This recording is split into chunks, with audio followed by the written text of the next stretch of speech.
Hey everybody, welcome to the Friday live stream. Happy Friday. Hey kids. Andrea, thanks for joining us. Hey, Yeah, Thanks for having me. Great to hang out with you guys again. How are things? Yeah. Good. So you know what's funny is we were chatting before the live stream about what we're going to talk about. And so Jay is covering the Sora AI video news item on the show next week. And he's like, do not talk about Sora on the live stream. And of course, multiple people are like, we have to talk about Sora. Yep. So I think we're going to have to talk about it. Okay, I'll pull up the video at least. Oh, he's going to watch this later and be so mad. Oh, whatever. I mean, he'll talk about it. Sora, so. Yeah, he'll talk about it in more detail on the show. And this is just a preview for we'll just ooh and live stream people. Just ooh and ah at the video. Do we have visual cues? You know? Yes, I have visuals. We can, but let's do niceties first while people. Yes. Yeah. Hello, chat. It's been a while. It has been. How long has it been? Yes. A month. A little bit less. Month, maybe. It was. I think it was the 12th, or maybe. Fridays are tricky. It's all Jay's fault. I put a lot of blame on Jay. Well, easy. You got to blame the children, of course. Well, Jay has childcare responsibilities for the last few weeks. But the problem was it's like 3:00 on Friday afternoon. Jay's like, I can't make the live stream today. It's like, okay, we have like no plan and no setup, and so, but to now, that's why I had like days ago. I'm like, oh, so what's happening on Friday? Are you going to be available, or are you not going to be available? Should we get a guest? Should we ask Andrea to join us? Whatever, so that we have a full crew. So that's why it's happening this week. So am I playing the role of Jay? Should I be making meatballs during that? You need a trucker hat. A trucker hat? Trucker hat. Yeah. You make bread and you talk about meatballs. There we go. That's right. All right, I'm working on it. Perfect. All right, so you got the Sora video? Oh, I got it. Right. Yeah, let's go. Let's go. Right, cue it up. Any other questions? Either that or we're going to start playing City of Heroes. Oh, no. Oh, careful. I might too. Not just yet. Okay. All right. Here's Sora. It's OpenAI's video from text. Revelation. Look here. So this is a video. Let me get to some of the better videos. We'll just do. So this is all just video from text, and here is the prompt. A stylish woman walks down a Tokyo street filled with warm, glowing neon and animated city signage. She wears a black leather jacket, a long red dress, and black boots, and carries a black purse. She wears sunglasses and red lipstick. She walks confidently and casually. The street is damp and reflective, creating a mirror effect of colorful lights. Many pedestrians walk about. So that nailed it. Yeah, it did. And you got all the details. And the dampening of the pavement is something that you see a lot in movies, I think, especially at nighttime. Yep. Outdoor. And I imagine there are practical, technical purposes as to why that's the case. I mean, she looks so realistic. Yeah. It's really frightening. It is crazy. I was watching this on loop last night, and I was wondering why I couldn't fall asleep. Is because I was just like, well, actors are over, Yeah. However, well, there's no acting. In none of the videos, right? Is there talking? That's when as soon as an AI generated person starts to talk, that's when you know they're CG, right? The moment they move their mouth is when you could tell. So this is impressive, make no mistake. Right. But you get to that uncanny valley when Mhm. they start to like Okay. emote and talk and stuff. Yeah. So when There's does that other gap close? I mean, how powerful a computer or a program do you have to have in order to make that seamless? It's hard. It's Well- like that last 1% is always like as hard as the first 99%. Will they get there? Oh, I thought, yeah. Eventually, that's the question is when. Absolutely. not- In the they've been meantime, I'm working going to on write it a screenplay where the actors and woolly mammoths just stare meaningfully into the distance. Oh, this is Ice Age, like the live version. Wow. Yeah. Mm. Yeah, the Will Smith eating pasta one was only a year ago, and that was like terrible, but it was Hilarious. hilarious. It I was, don't know if I saw that one. Now I'm upset. I'll pull it up. Oh, I saw this too. Oh, Yeah.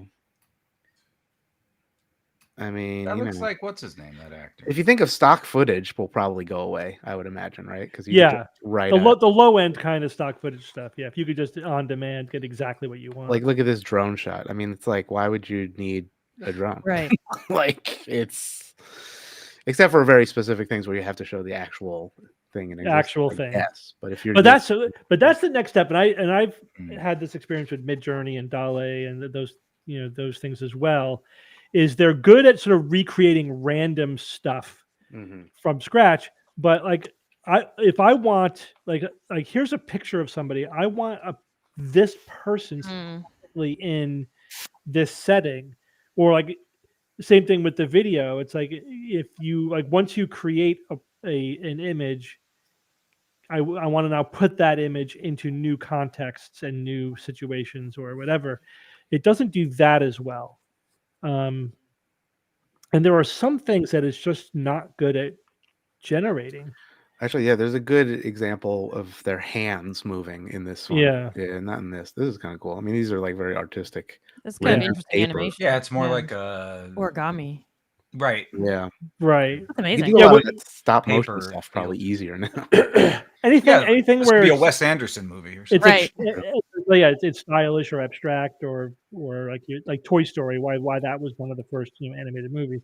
Anything where it's not like photorealistic people and things, and it's a lot easier. I mean, at Pixar, yeah, they basically can't do people well still. They're getting there, but they've decided.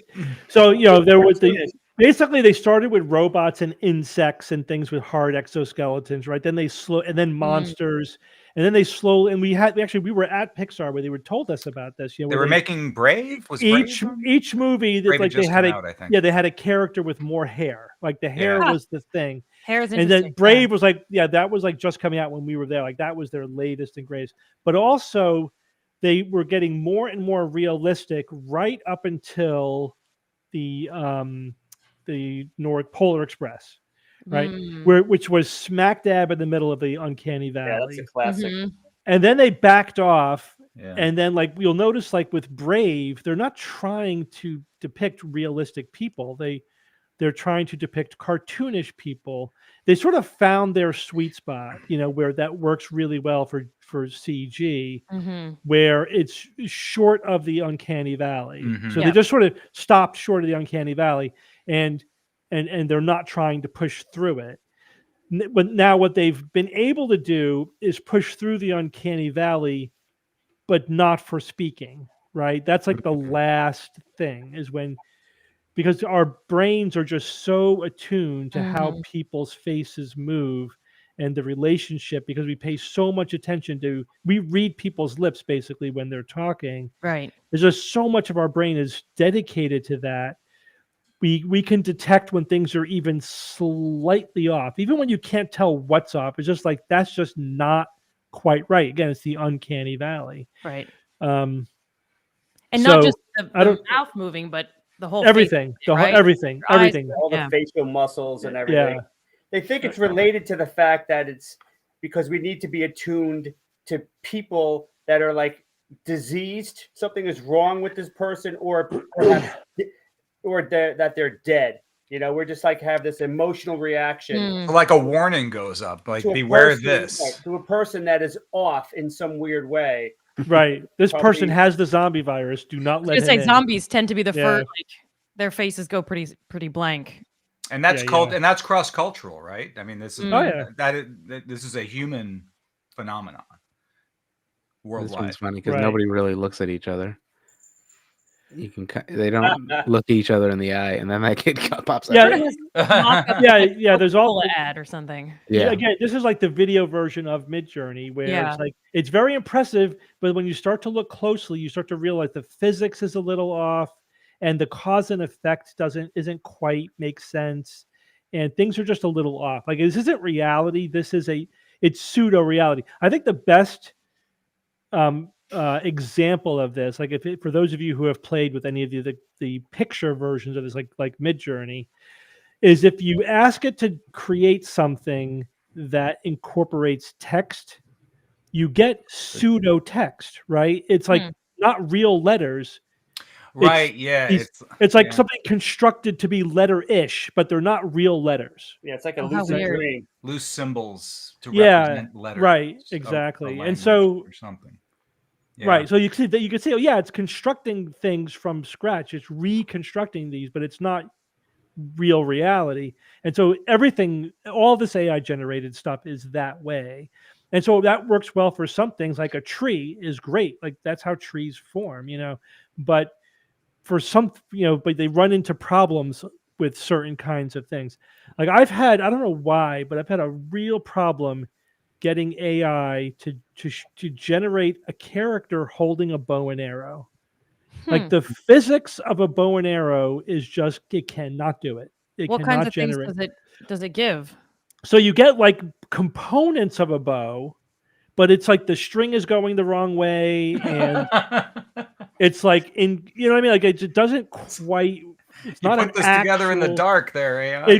Turn on the lights. It's not a working bow. It's not a working bow. It's just there's just the components of the bow kind of all mixed up a little bit. Or it's a little harp with an arrow or Steve, something. holding the bow, and their outside arm was around their head. Yeah, pulling the Cool. string. Like, what the hell? or there's arrows coming out of their head. Something out of John Carpenter's head. And you could see that happening here as well. Oh, watch the cat. Videos. It happens in the cat. Watch the second arm, left arm. There. Ooh, Creep show. That would be freaky. I don't like that.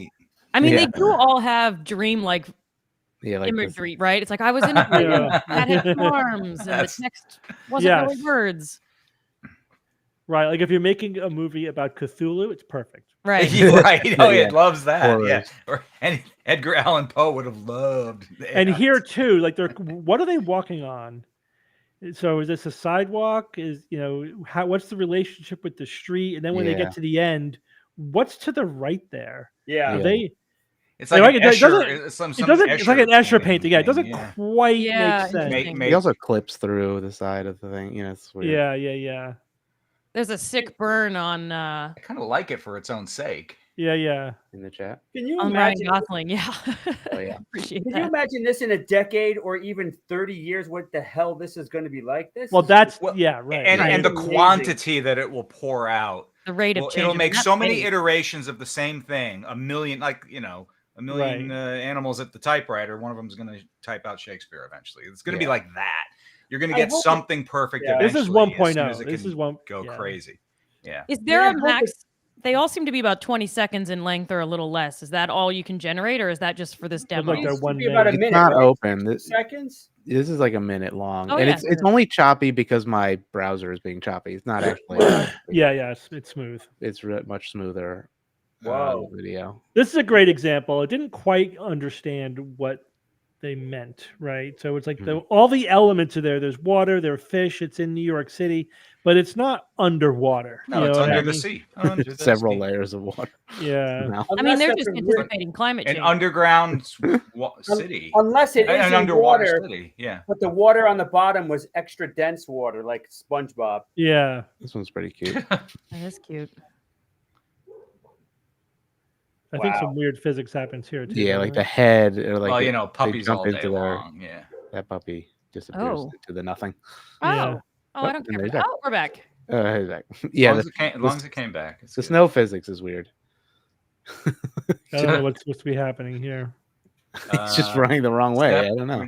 Scene of a Yes. person running cinematic. Is it actually moving the entire thing? Moving? Oh, this is a classic. Watch the wolves. Oh, Have you seen it? Oh, they keep multiplying. yeah. Oh, Oh, Yeah, it's just a Ah. little. Oh, it's It's like like a- like like a the thing.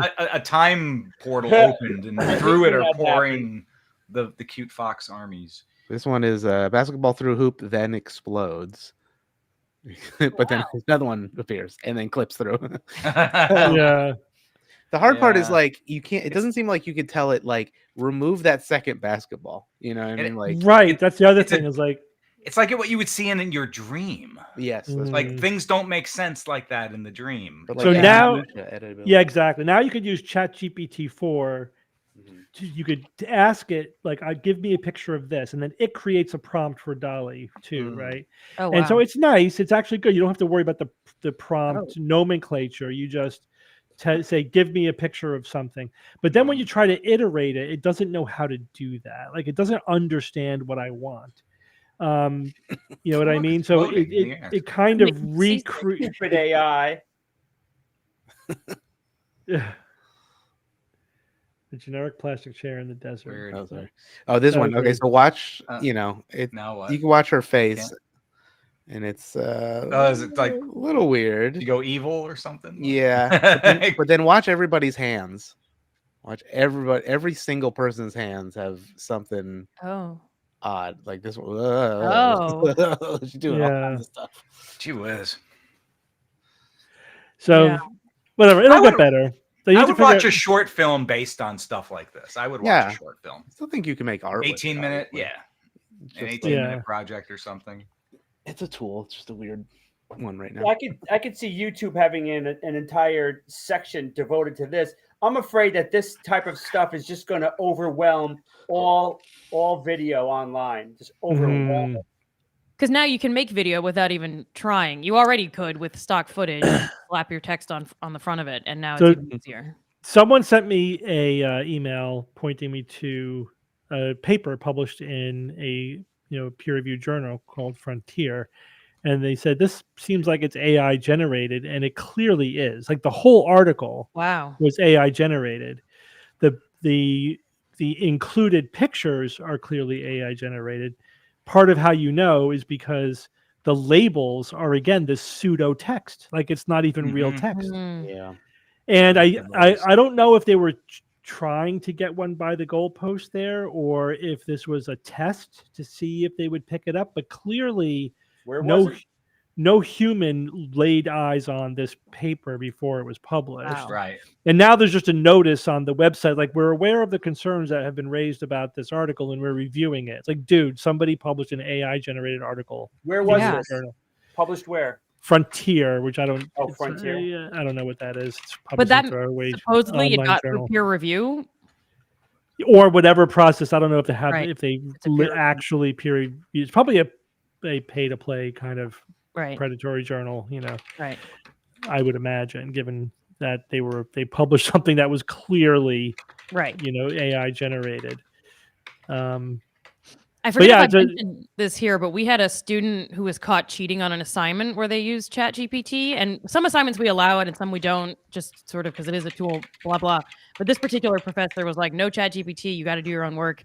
And the student turned it in, and it was mostly code. So you'd say, how do they catch that it was code? Sometimes the code is wonky.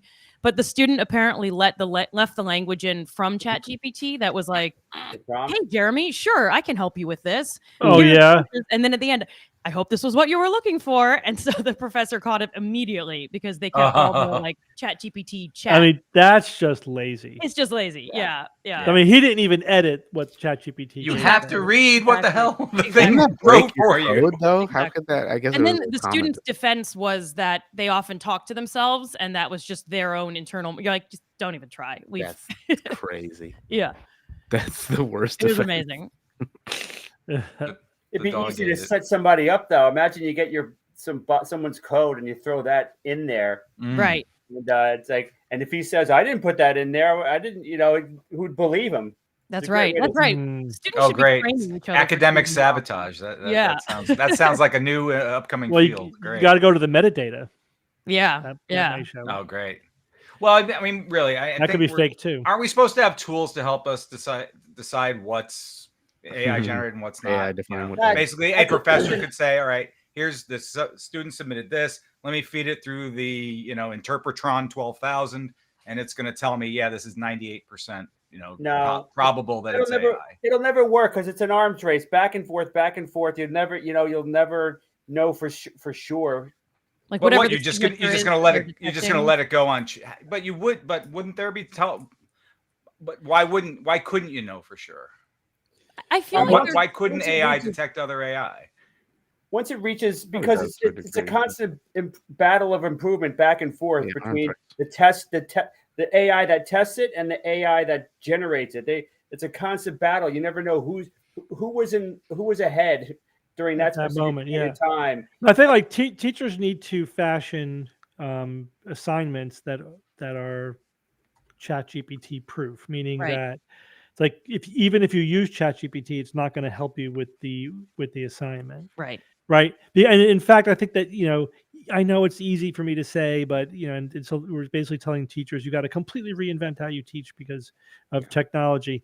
But the thing is, that's the world we're living in now, right? We should be teaching students how to acquire tools. information, evaluate information. Right.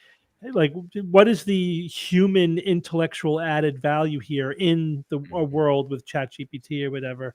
If Right. if the assignment can be done by ChatGPT, it's not a good assignment. Right. Right. I Mm. mean, Yeah. and it's similar to Google even, where it's, you give some assignment that you could easily look up the answer online Yeah. somewhere, then that's also not a good assignment. So it's just one Yeah, step further. Or if exactly. you are using it as a tool. So some of our assignments we would say use it because for coding purposes, I would always say absolutely get to Stack Overflow, get comfortable reading documentation, and I think use Copilot or ChatGPT, Yeah. but be able to understand the results and discern if they're nonsense. Right, part of right. And another way to look at it too is like in the more creative realm, like whatever ChatGPT would produce is an F. Like that's the floor. Right, Like right. if you're at a poetry class, you have to write a poem. If you have ChatGPT could write poems. I've had it do Better it. poems than I can. Yeah. Yeah, but like that's got to be the floor. Like if what you're producing could have been produced by ChatGPT, that's not Right. going to get you a B. Right. That's going to get you a C or a D or a fail, whatever, depending on how high level the class is. Right. You have to show that you could do more than that. Right. Yeah, but I mean, I don't know if that's going to last, Steve. I mean, so Well, nothing's going to last forever because by the time when we get, full general AI, then there's nothing that a person could do that an AI couldn't do at that point. But even now, trying to make someone transcend ChatGPT for a lot of tasks, I mean, to me that's unreasonable right now. Doesn't AI just copy what humans are doing? So doesn't it rely on humans to do the thing before it copies? To what some it's- extent, But it can yes, combine yes. in new Short ways. short answer is yes, but it's regenerating it. But the thing is, it could. So yes, it's derivative, but you could argue that 99.99% of what humans create is Yeah. also derivative. That's true. I mean, how many artists are truly innovative? Everything is derivative, Right. and it does produce novelty in that, like, depending on how you prompt it, it could be mixing together styles and things and whatever that haven't been mixed together before. But yes, is it going to innovate some style that's completely different than anything else before? No, Probably it's not. not going to do that. But neither will most people. Hmm. I mean, but and again, that's today.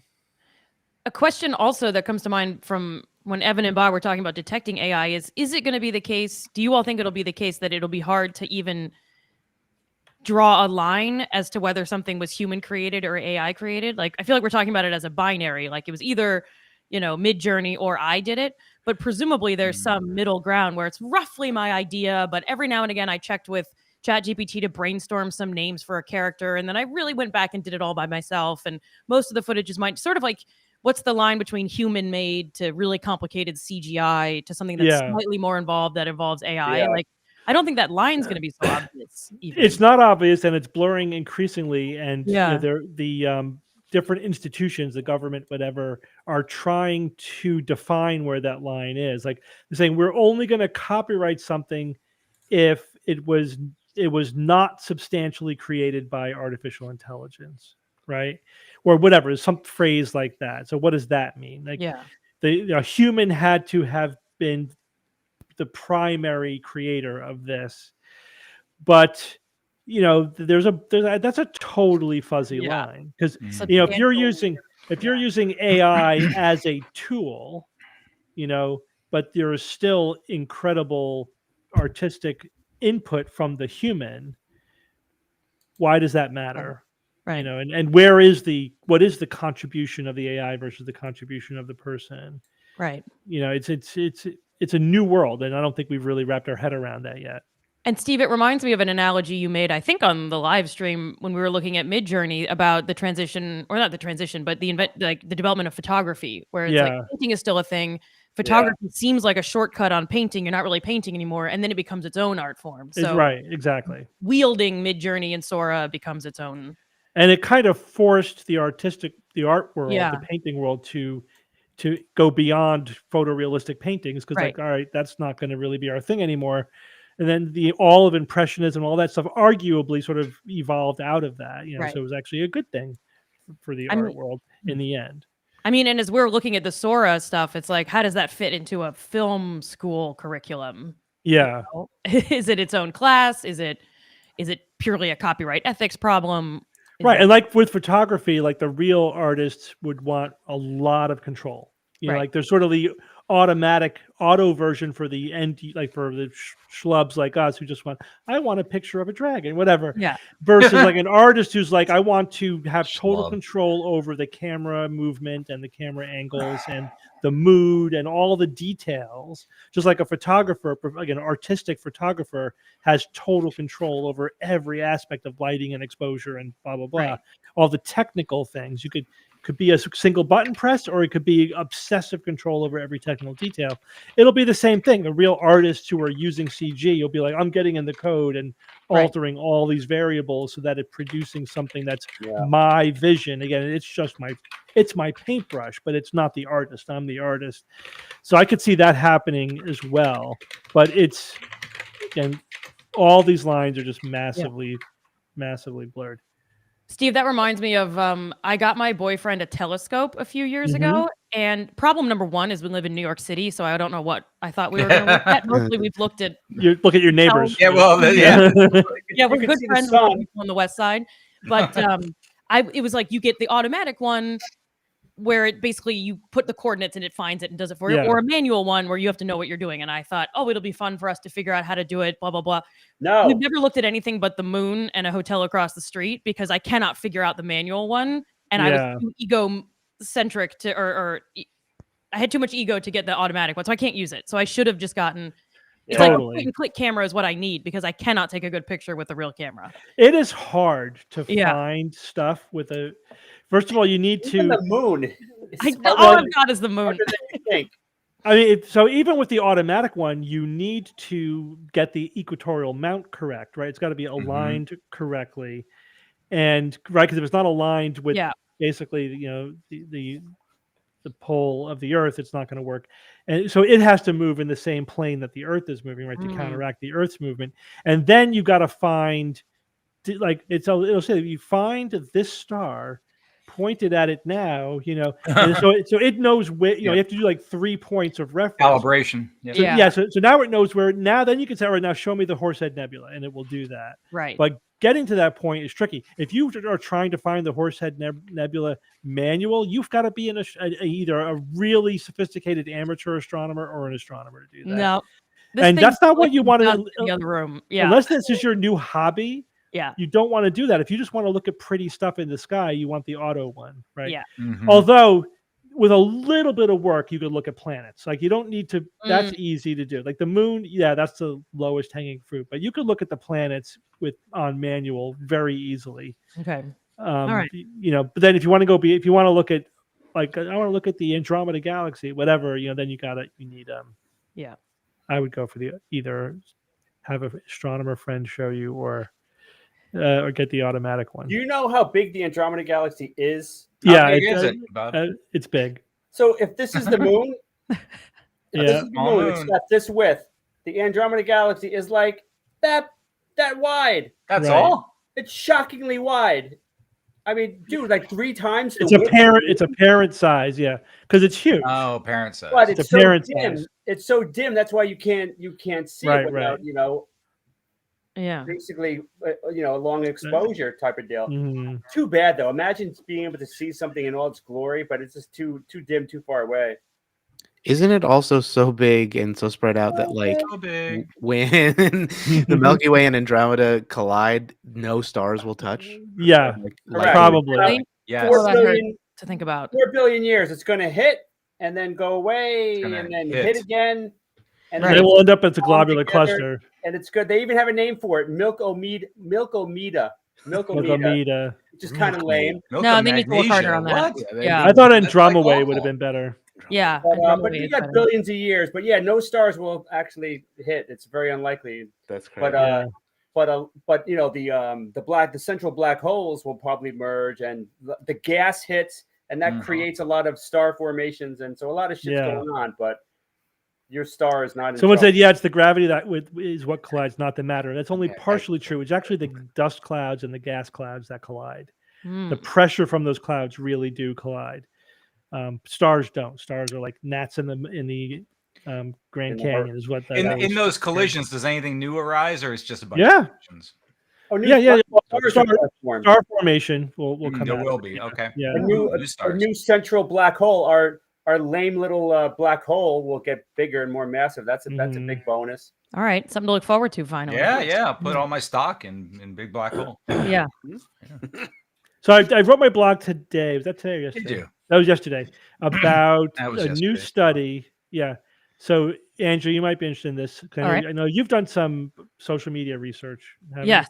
So this is basically using AI to analyze tweets, posts on X, I guess we should say now, in order to answer the question: what percentage of people in America accept the consensus on climate change, and what percentage deny that climate change is real or is happening? Well, So, what do you think the numbers are, by the way? What the actual real life percentage? Yeah, like what percentage of people in the U.S. would essentially think that global warming is a hoax and not happening? 52 hoax, 48 happening. Wow. Closer. I was going to say 60-40, 60 happening. So 15% of people do not believe in global warming. That's Fif- it. That's That's it. it. Okay. Wow, 15%. I feel good about that. Wow. that's And good. so that's don't what believe that's what this study showed. Yeah, And that is in line with surveys. Like the most recent Pew survey was at 16%. Wow. This came up with the answer of 15%. So that They're just so loud about it. The well, gen- yeah, absolutely. It's just that they're very loud about it. Wow. Now, most people are like, yeah, this is clearly happening, and we should do something about it. But It's the doing but the thing something is, about it. it's the doing. It's like when you drill down to what do you want to do about it, that's where you get into trouble, Not. Mm. I think. But now they also looked at what factors predict, that you do not believe in global warming, you do not accept the consensus on global warming. The number one factor, what do you think? Ideology. Your political idea. Yeah, if you're News Republican, consumption, that's it. Yeah. I think everything else flows from that. Yeah. Right. Like it also correlates with not getting vaccinated against COVID. It's like that also is because Stunning. you're Republican. Yeah. Yeah. So Yeah. really, the entire force at work to deny it comes Political from that one partisanship. section It's political from that. partisanship. It's 100% political partisanship. all But there's Yeah. more to it than that, because if it were just partisanship, we'd have a much bigger swath along the lines of what Evan and I thought were. So what? I thought it was going to be more closer to the political. Yeah. So it's like all Yeah. MAGA people. The No. political divide's not 50-50 though.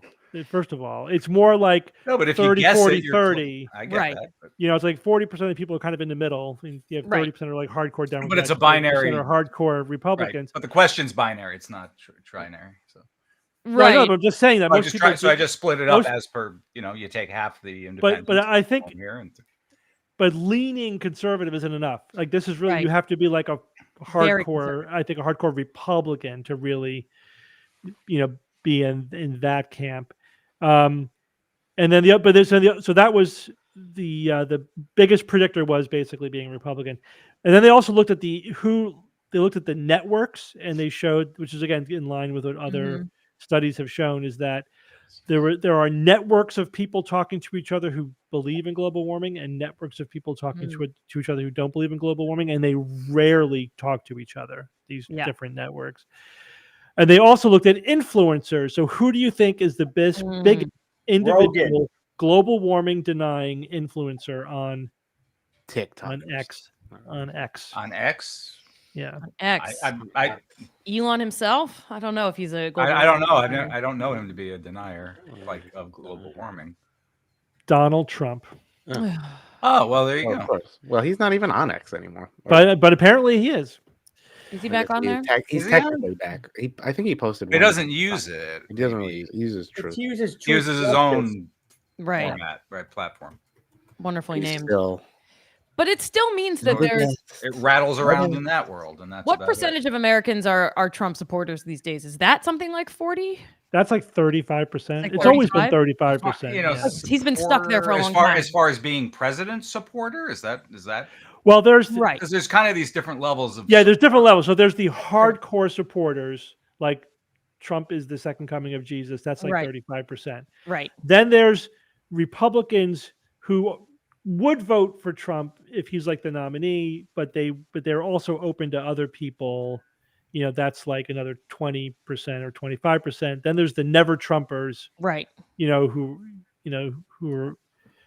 are another chunk, and then there's the Democrats, right? But so yeah, that's where it is. But the problem is, that once he's the nominee, like the Republicans tend to fall in line, right? So all of I'd be open to other candidates. I'd like to move on from this guy, but blah blah. But once he's the nominee, then it's like he's the team flag carrier. That's it. Which we all thought would be different in 2016 and onward with Republicans, that they would protest or not let it. But nope, we just said it's okay. Yeah. But so that means there are 20%, if I'm remembering the original. Persuadable. Yeah. Right. And who are Trump diehards, but also think climate change is real.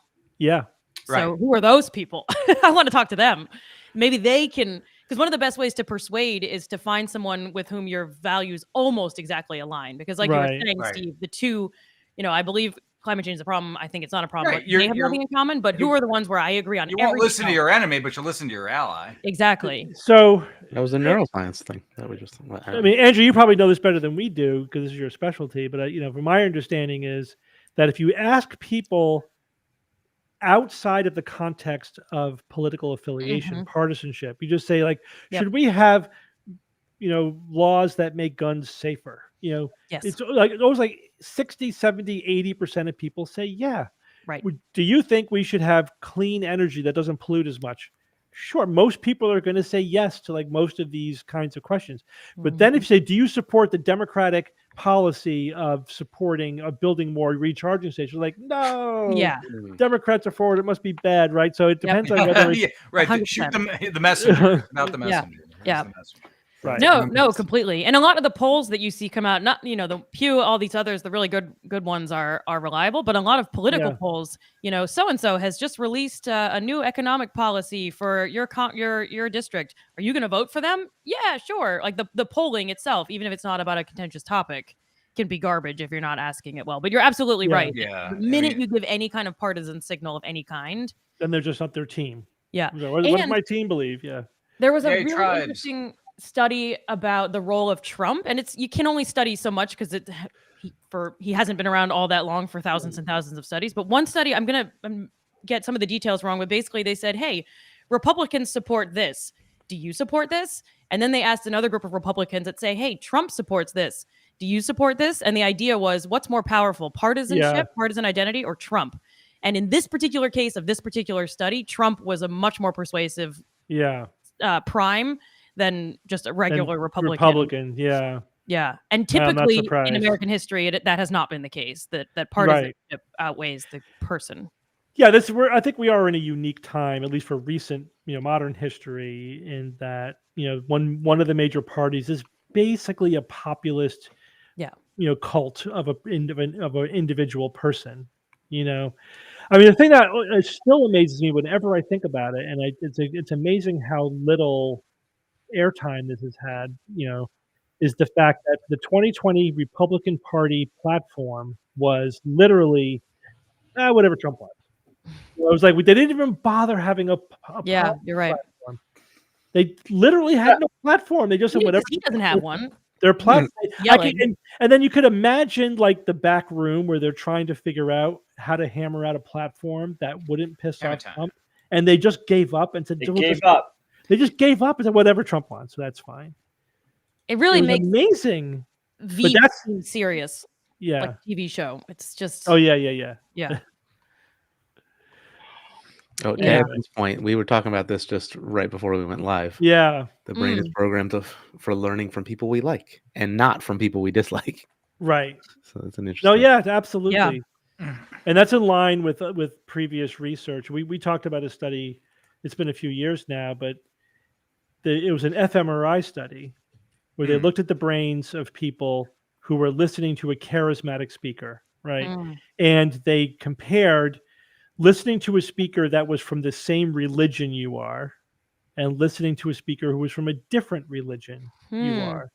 Or ideological group. Like, so basically they were trying to get at, I'm listening to a charismatic speaker from my in-group versus from outside my in-group. And they did use religion as one proxy of that, but I think they did political as well. And they looked at, the parts of the brain that are engaged with fact checking and reality checking, right? And as well as the emotional centers. And what they found was that when you were listening to a charismatic speaker from your in-group, but not from an out-group, you basically turned off your reality checking, right? You just felt, you didn't think. Yeah. You weren't in questioning whether things were real or not. It was just an emotional experience. Back of the brain stuff. The brain. Yeah. Yeah. Lizard what- brain. All So the what way. you're saying is we need deep fake technology Mhm. to Mhm. create Well, yeah. false Go on. messaging from people, like to kind of infiltrate the other ranks and get them to say the messages that need to be said. Mhm. Thank you. Well, this That's is what you're saying. this is what celebrity advertising is all about, right? You know. I do what Taylor Swift tells me. Yeah. Well, I think we all know Has better your- than to ignore Oh, Taylor. I knew Swift. you were in trouble. Yeah. Are So- you a Swiftie? Yeah, I- you have to. Not as big a Swiftie as Ian, I'm sure. Are but- you now? Or have you ever been a That's what- Swiftie? Wait, Steve, who wins did the study cover this in the non-charismatic in-group versus charismatic out-group? They did. I don't think they studied that. That's like alligator versus shark. Like, Yeah, right. But it was interesting that we, if we're listening to somebody that we don't identify with, Yeah. that then we question and we think about what they're saying. But listen Well, to somebody who's from your tribe, it's just Bob has a Fabergé egg, everyone. Apparently. Oh, they Wow. Fabergé. Whoa. Is that part of your pirate treasure? Yeah, I have my pirate treasures right here, so there's a lot of cool shit in here. Is that your plunder, Ooh. Bob? Whoa. Easy. Keep rubbing. Not on stream. Bob. someone in the comments is mentioning misogyny, and I am glad they brought that up because Steve, when you were describing it, not to take away from Bob's beautiful, Distractions. Yeah, shiny No, please, object. please take away from it. this is reminding me that Steve, the studies that have been done on like Rate My Professor Yeah. and things like that, where they basically say that women get penalized as professors for not being attractive. So if you're hearing someone speak or lecture and you don't find them attractive, you're much less likely to rate them positively, separate from the chili pepper thing that they got rid of. And particularly if you're a female professor, a woman professor who is strict, if you are also perceived to be unattractive, everyone will give you horrible marks, but you can get away with being more strict. Women generally can't get away with being as strict as male professors. I can speak anecdotally, but this was in this particular study. But if you're also perceived as not good looking, which I guess maybe in this case, Steve, would be like the out group sort of thing. You're not choosing. You were ruined and you just get low marks across the board for teaching about insofar as Rate My Professor, which is a garbage resource, but that's what they had access to. Yeah, I mean, I think it's a separate phenomenon. I think it's The attractiveness. The attractiveness is a inherent bias that we have. It may be one of the last biases that we'll ever be able to ever get rid of. Yeah, you think about it, just so deeply ingrained. We just respond to attractive people differently. I catch myself doing that all the time. It's just constantly there. Yep. You know what I mean? What's this? Those are attractive too, Bob. Balloons? Oh, What very are good. they? What are they? Come The on. tablets. They're obelisks. The They 3 tablets are Mel Brooks back. Hieroglyphics. Come on. Doubloons. They are. I can't. Onks. You keep moving them. Egyptian currency. Oh, they were made by AI because that writing is not English. That's It's true. some That's kind right. of made up character. That's Come on, the caption people. for the figures in the Frontier article. Gold pressed All Latinum. right, Tim got it. Gold press Latinum. Gold press Latinum. Oh, okay. Where's Latinum on the periodic table again? Which It's in Fantasyland. it's All right, here's one more from my treasure chest. What's this? What's this? Oh, that's a that's piece of the the- staff of that's Ra. Indiana Jones. That's a good movie. It's a great movie. That was so much fun. That movie. Did you watch Raiders of the Lost Ark, Andrew? You've ever I heard have of? not. I'm way out of the loop on. Have you ever Oh, heard yeah, of boy. Raiders of the Lost Ark? I've heard of it. Yes.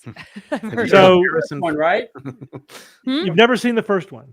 I've never seen any of them. They're There's like like a 81. big gap. I think my parents deprived me of movies. when I Yeah, was growing up. clearly. Because I've never So- seen Star Wars. This is where everyone can just kick me off. It's out So of.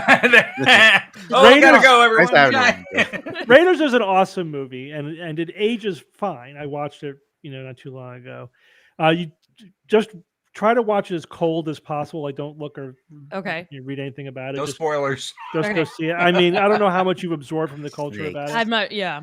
but yeah, just at some Okay. point, just watch the movie. Okay. It's Would Yeah. you recognize the theme music if you heard it? Mm. Yes, but only because I did a figure skating routine to it in grad school. Yeah. Okay. All Says right. a lot That's about my that's something. whole life. Yeah. That's something. I did. I am proud of this. Rent a copy, Dave. I'm on it. I am proud to share, and if not horrified as well, that I finally watched the Lord of the Rings movies, which I had never seen. What'd you And think? now I'm reading the book. And I thought that they were great. I watched the director's cut for the last one, and I wish Whoa. I'd done that for all three. oh I yeah, you really should have found done it for all wonderful. three. It Yeah. is- It really helps fill the story out. Yeah, and I'm desperate to. I listened to the book on tape for a while, but I kept falling asleep, and so I never got further than that opening happens. escape party, which I've heard 80 times. So yeah. and in the movie that lasted second, so I needed to. But I'm slowly catching up with. So Lost Ark is next. for I me. haven't seen it. I haven't seen Lord of the Rings in years on TV because I'm Oh. waiting. I'm waiting for a 4K TV. I refuse Mm. to see it in HD. It's got to Yeah. be 4K. or I'm I gonna- think I've watched the whole series probably 10 times by now. Oh, easily. Yeah. Yeah. Oh, Easily. yeah. I've seen it. I mean, I have it on my iPad. Like, that's my, like, all right, I'm on a 3-hour flight. I'm going Right. to watch the Return of the King or whatever, the Two Towers. Which one's your favorite of the three? It is one. Oh, They're it's all- I tough. think- Fellowship. I think. is I my think the favorite, Two first. Towers. I like the Two Ooh. Towers. I like them Towers is all. my brother's and- favorite. I But the think Two I like Tower. The reason why I like the Two Towers is just because of the whole logistics of the assault on Helm's Deep, and the whole fight is. I just love it. I lost it when they. Sorry if this is a spoiler for everyone. When I was like, "Oh, you're hidden," and then the ladder comes up, and I like just like.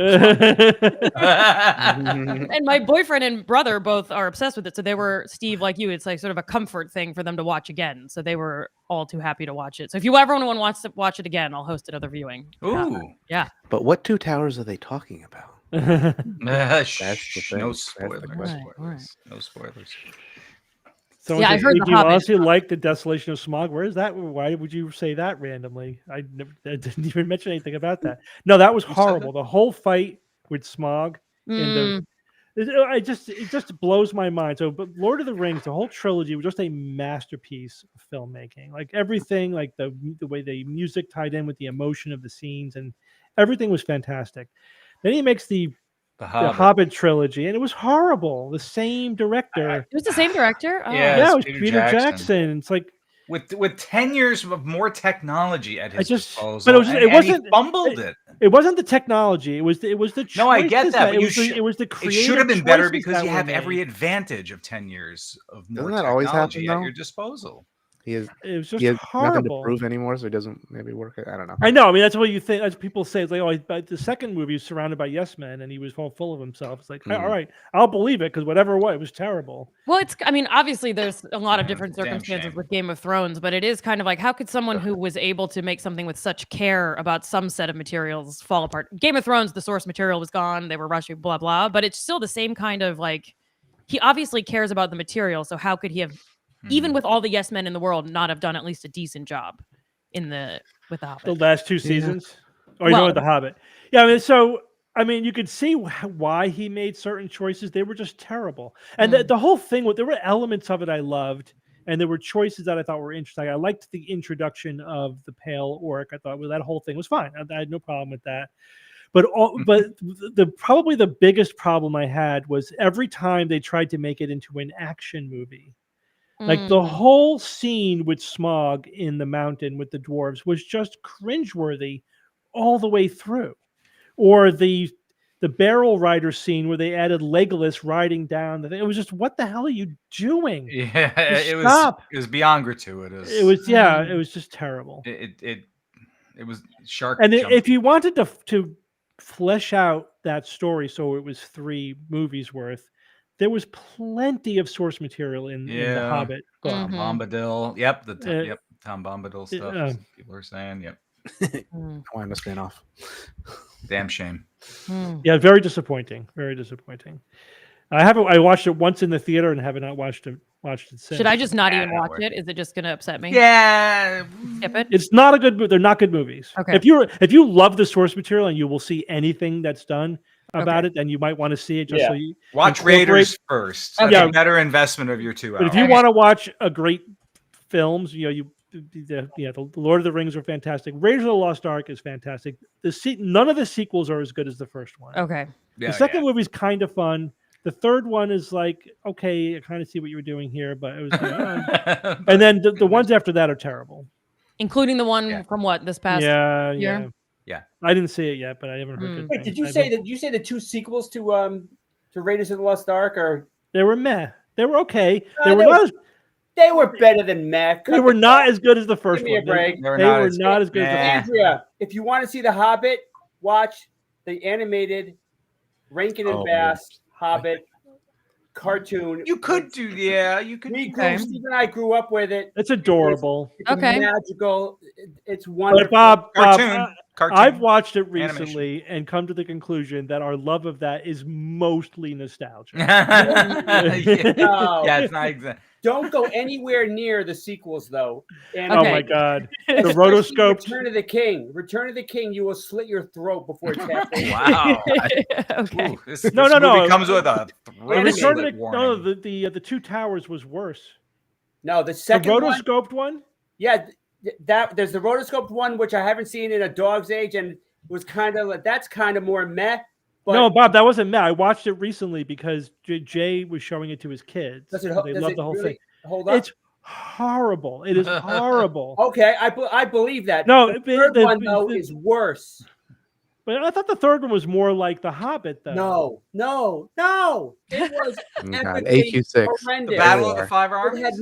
It had none of the joy and wonder of the first one. The third one was like, what is happening?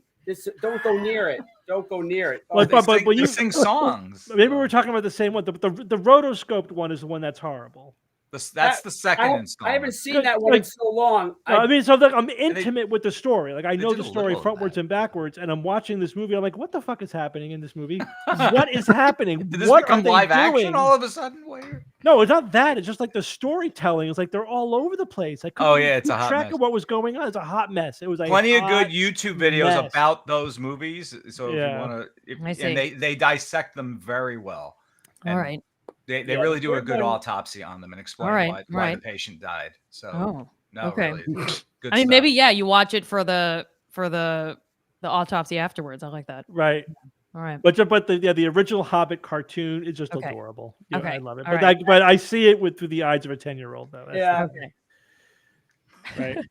If Jay were here, Andrea, I think he agrees with us more or less. When you said it like 15 minutes ago to now, he would have been really harping on you for not having seen Star Wars. Yeah, he would have spent the last. I just kind of let that one go. I know. I get it. I just want to let you. If Jay would not have let that go. No. I think I'm afraid to. I'm only sharing this now because Jay's not here. That's smart. I think that's a good time to. Yes, I can get if somebody doesn't like Star Wars. I get it. Oh, look. Is this the rotoscoped one? No, I think so. Yeah. Oh, is it? Wait, it looks kind of rotoscoped. No, that looks like the third one. That looks like Return of the King. Is that possible? This says Fellowship. 1978. So there's a slew of these cartoons, right? That's not the Rankin and Bass one, though. Right. Oh, Rankin and Bass. That's what you said. Ralph Bakshi. Backstreet. That's what the music was like. So corny and lovely, though. You I mean, know, it's like a kid's. and the voiceover. Who did Gandalf? It was the famous guy. I really love his voice. I'm blanking on his name now, but that voice was Gandalf until Oh my God, yeah. John Peter Huston. Jackson. Okay. What's that? John Huston or Huston? Yes. Was it? Yeah. Oh wow, it was Yeah. John Huston. That did John the voice? Huston? Yeah. Whoa. Mhm. Yeah, wonderful. So Star Wars. So All right. I can see how somebody would not like Star Wars. It's basically space cowboys. You know what I mean? Yes. And yeah, it is. It's not. It's more fantasy than science fiction. We love it. Obviously, it's fantastic. But if you're not into that sort of thing, all right, I get it. You know. Yeah. I've seen the more recent Mandalorian and Andor. Those are and really stuff. good stories. I thought they were great. Both of Yeah. them. Yeah, if you like can those, actually- you you can would actually Then I like. see should probably watch the original. That's interesting. Watching all that without knowing the original source. Yeah, that is. Every now and again, that's my boyfriend would be like, "These are important characters in another world." Yeah, okay. Like, oh. But so I that mostly there's just wanted him to call me Andor, but he wouldn't do it. there's three That's there's cool. 3 trilogies of Star Wars. The first one that was made, 4, 5, and 6. That's the only good one. The other Right. 2 trilogies are terrible. Okay. Again, like if you're a fan, like you could find stuff to be to interest 3 you is in that. okay. But I mean, come on. All right. The first one was just like the storytelling. Again, it's the George Lucas who made a brilliant trilogy, Right. established himself as a famous director, launched his career, blah blah blah. Then he has nobody to tell him that what he's doing sucks, and he makes the first 3 movies, and they were terrible in many ways. They were just like they didn't have any of the things that were good about, and like again. The fun part is trying to analyze exactly why they suck so much. Right. Like that's like really interesting. And there are YouTube videos where it's like, all right, Oh, here's gosh. 12 reasons why these movies suck. And you're like, yeah, that's right. That's why it does suck. You know, like whatever, like all kinds of things. Like more than 12. so here was I thought a fascinating thought experiment. So like Evan, describe Han Solo without using any physical description. Pilots, scoundrel, smuggler, lovable A lovable rogue, yeah, whatever. Rogue, yeah. Describe Princess Amidala without using any physical description. Hard. You can't. Like, there's nothing. There's nothing there. Like, there's no character there. Anyway, She likes the problems with the first trilogy are legion, and then the third trilogy is a hot mess. Again, What's the it's third trilogy? Yeah. so that's after. Yeah, that's the sequels. That's like the more recent Episode ones. 7, No, this 8, is what they 9. did. This is what they did with 7, 8, 9.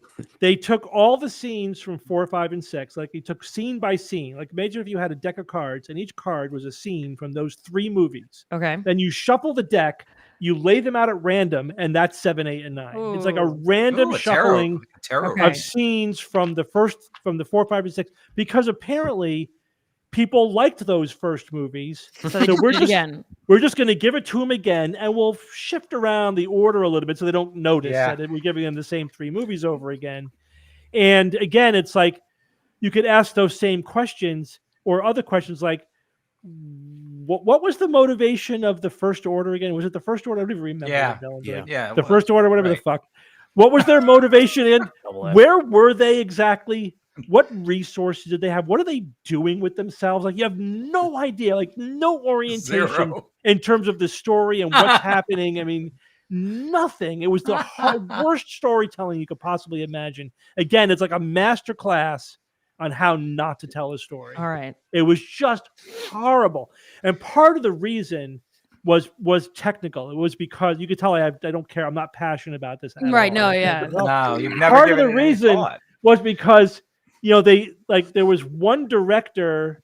There was like 3 different directors, if I recall, or one director who like took the movies in one direction. Then for the third movie, they gave it to another director who just said, I'm going to take it into a completely different direction. Yeah, I'm going to basically sabotage what happened before. No, actually, I go a different way. I liked the direction they were going with the third movie. If they were going that way the whole time, it would have been better.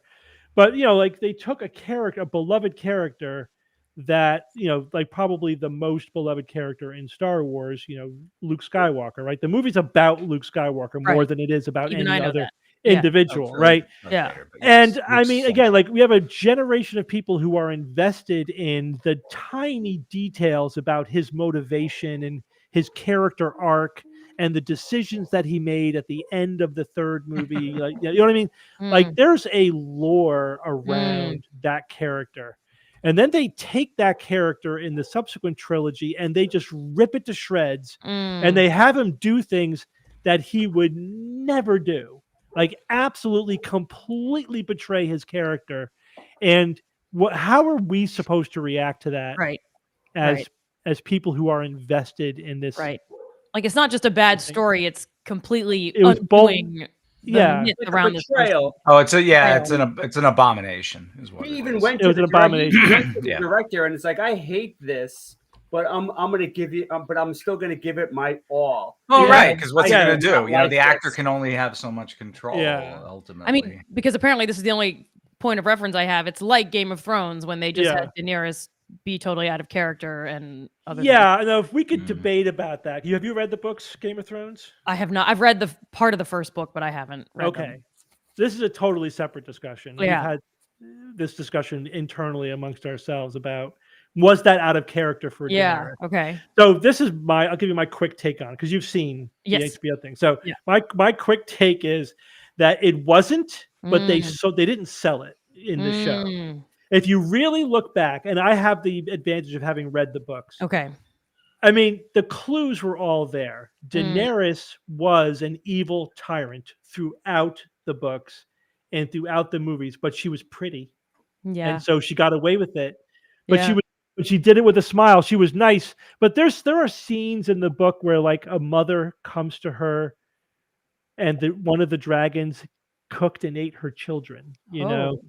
And she's like, Okay. you know, she was pretty cavalier about it. She's like, well, they're dragons. That's what they're going to do. And they're like, Like your dog Yeah. on the carpet. Like, what do I say? send her Yeah. home and give her a couple of copper pieces, you know. But This it is was food chain My thing. dragons.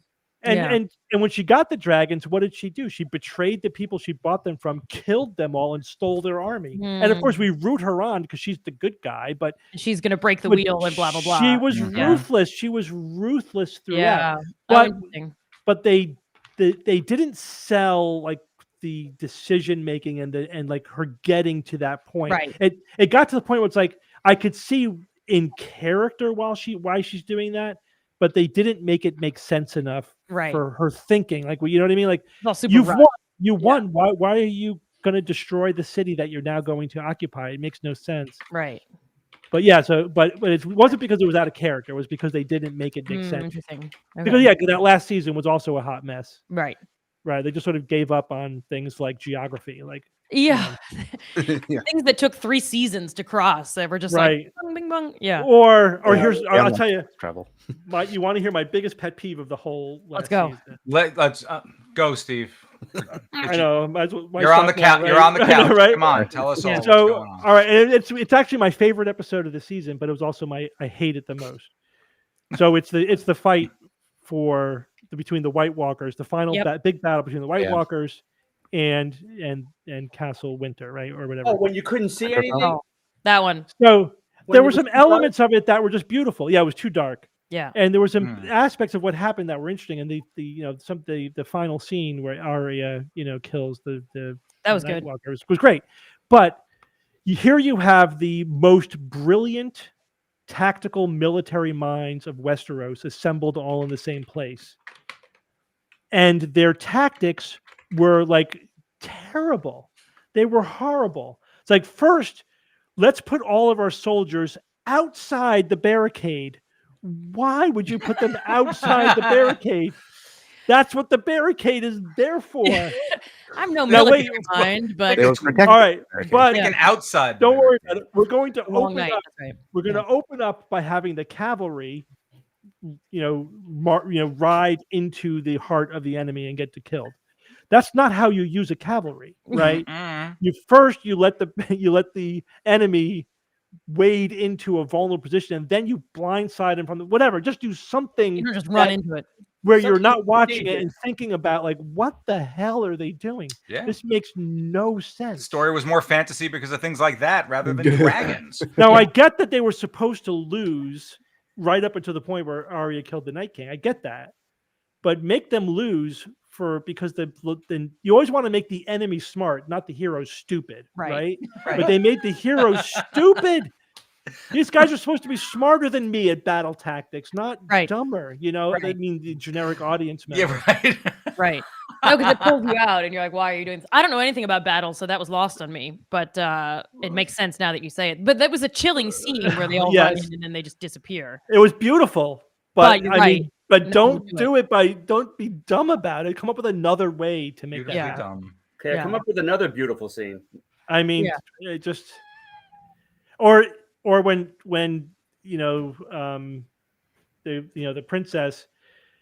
All right, so we know her dragons are vulnerable. She's already lost a dragon to a spear, and then she brings them within range of ships with ballista. It's like, of course they're going to kill one of your dragons. What are you doing? Yeah. There was no tactics. It was just like a full frontal assault against the one weapon that could kill her dragons. I mean, come on, that was just throwing away one of her dragons. It was terrible. Yeah. That whole season was just like you're just like, what are they doing? It makes no sense. I mean, clear your weekend, because now I want to talk about House of the Dragon and what you thought about it. Yeah. I'm just gonna have in 10 years. I'm just gonna have Sora create the last season. Yeah, right. Redo it. Yes, exactly. That was funny. There was actually a brief campaign online. Yeah. To have HBO redo the last season. Yeah, like, dude, they're not going to redo the campaign. They're not going to hit the reset button. I mean, come on. Oh boy, people were that desperate, huh? I interpreted House of the Dragon as a bit of an apology tour by HBO in a way. I mean, keeping the same theme music and keeping some of the other pieces the same. I mean, it was a wonderful ride. It was a great series. I loved it. And it just went to shit in the last season. It was unfortunate, which is true of so many good series. All right, Steve, knowing what you know, are you happy that you watched it, or would you think it would be better if you hadn't watched it? No, I'm happy that I watched it. Okay. Always, yeah. All right. I could be. It's fun to rant about how bad it was too. Like don't get me started with the last season of Lost. I've still not seen the last 2 episodes, so don't spoil it for me. Okay. I just know they're horrible, and I don't want to. I have a sense of what goes on, but I haven't actually sat down and watched it. Far worse. Again, it's always like my favorite series that are the most disappointing. Yeah. And that's because, and so the other one, I think the worst of all of them was Battlestar Galactica. The reboot of Battlestar Galactica. Listen, here we go again. It was so good at the beginning. No, we said that's why, because it was since like so 1999. Good. And you may have zero awareness that this even exists, but there was a cheesy made-for-TV science fiction series in this. It's kind of like Christian-y, wasn't it? Too kind of like a religious kind of. Oh yeah. But anyway, so there was called Battlestar Galactica, right? And it was about, it was a ragtag. Yeah, robots destroy a bunch of planets, and the people have to flee. And now they're like this ragtag group of fleet of ships trying to find their way to refuge. And it turns out they were looking for Earth. They were like people from another world. They were humans, but anyway. Good story, terrible, cheesy 1970s, series. They rebooted it. What was that, in the early aughts or late 90s? I think it was the early aughts, right? Was it? That sounds right. I haven't seen it, but I remember it being out. Yeah, so they rebooted it, and it was wonderful. They made so many good choices. The characters are fantastic. The story was great. Acting. 2004. Acting was good. 2004, yeah, early aughts. 2003, 2004. So then, here's the thing. It's a really interesting story, and they set up all these fascinating clues. It's like this puzzle of what's going on, and like we are talking about like what, like who are the people over here, like what's the relationship, what's the history, generating all these fascinating possible hypotheses about what the meaning of everything could be. And then, of course, everything gets revealed in the last season, and it was dumb. It was like worse than everything that we came up with as an alternate backstory to what was actually happening. It turned out it was just that they're angels or some stupid shit like that. Like, it was just, I mean, it was horrible. I hated it. Universal bad ending. Yeah. Yeah, it was just, I mean, it was just terrible. I mean, is that part of it where it's like, oh, let's go against what everyone thinks might happen, and so we'll come up with something like someone else was like, oh, the Bran ending in Game of Thrones is another example. Where no one saw that coming because it's the dumbest thing they could have thought of. Literally, like I tell people, like watch Battlestar Galactica. Do not watch the last episode, and just whatever you think is going on, that's what's just going do on. it. You just better. Some things are make better. up your own last episode. You're better. Yeah, off. right. Did you watch Caprica? Yes, I liked it. I actually really Capricorn. liked that. Caprica was good. I don't know why they killed it when they did, but it was good. Really good. Yeah, now I'm wondering, like, what's a show that has a good ending? What's a show that has a good ending? Third Rock from the Sun.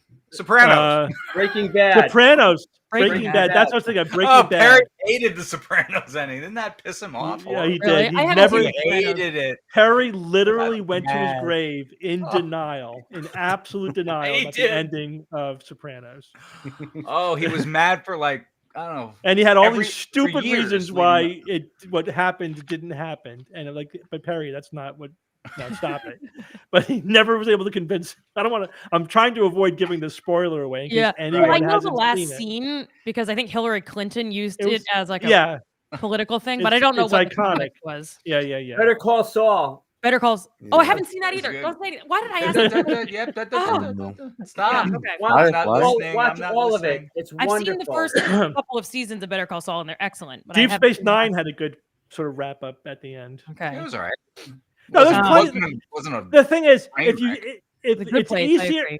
easier to create a mystery than to resolve it in a satisfying way. Yeah. And so some series like Lost and Battlestar Galactica were really good at creating a mystery about what there's clearly something very deep going on, and then it's like what could possibly resolve all of these, like there's a polar island, what's going on, and then the answer is just dumb, and then it's just because they made it too much for themselves to keep up with, right? Like you just can't.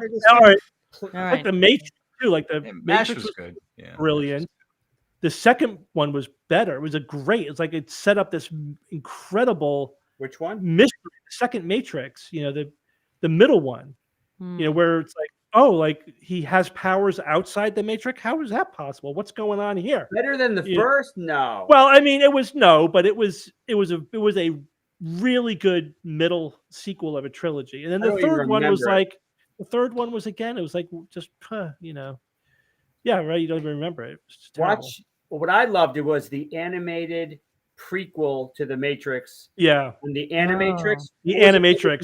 It was a two-parter, animated, crazy, gory, and wonderful. I want to see that made into a series or a movie. That to me, that would be a wonderful series. I have not seen Band of Brothers, to answer the question in the chat. Should I see Band of Brothers? Yes, 100%. I just finished watching it for I think the 5th time. Oh wow! All right, I'm on it. It's amazing. 20 years ago that was. It is. Again, it's just good storytelling. Okay. It's just good storytelling. You know what I mean? The Band of Brothers. It's just you love the characters. I mean, I kind of am fascinated with World War II as well, so it helps. And then Kara and I were arguing about the Masters of the Air, which is kind of like Band of Brothers for the flyers, the the pilots. And it's not as good. It's just not as good. But it's similar kind of thing. But And then there was also the Pacific. Which was the Pacific Theater version of Band of Brothers, which I thought was basically as good as Band of Brothers. I think those two, Band of Brothers and the Pacific, hugely worth watching. Very, very good. I'm still in the middle of Masters of the Air, so I have to wait until I see the whole thing. But so far, I'm a little disappointed. It's fine, but Band of Brothers is like iconic. All right. Yeah. I'll add that. I have a massive list. I didn't expect to walk away with, I think, a year's worth of solid programming. Yeah. Oh, we're just getting started. But I mean, those are all. Phone number. They'll text you all their recommendations. Yeah, please do. No, and people in the chat are also saying to bring back Alpha Quadrant 6. I didn't know you were not doing Alpha Quadrant 6. We are. We're just on a little bit of a hiatus. All right. All right. I've actually been meaning to reboot it with Bob and Jay soon, but All right. things have been intervening. Like Jay's, Reformulating it a little bit. we're reformulating. I mean, Alpha Quadrant 6 is basically us talking about science fiction and fantasy and speculative fiction kind of stuff from any perspective, right? We'll do a review. We'll do a top 10 list. We're basically trying to find our mojo. We love it, and it's fun. We have a sort of a core of people who watch it, but it's sort of stuck in very, very small social media territory. So, and it's a huge project for us. It takes a lot of time. It's not, it doesn't cost nothing. It's a money loser for us at this point in time. So the question is, why? Why is it not even meeting our threshold of being minimally successful? Not in terms of the content, but in terms of the reach that we're getting. So I want to focus on one aspect of what we've done on Alpha Quadrant 6, which is basically to do a scientific deconstruction of science fiction movies. Cool. I just want to talk about the science in the science fiction movies, like all is the it mistakes. possible? Is it a stretch? Oh gosh. How huge? Yeah. Stretch? Yeah.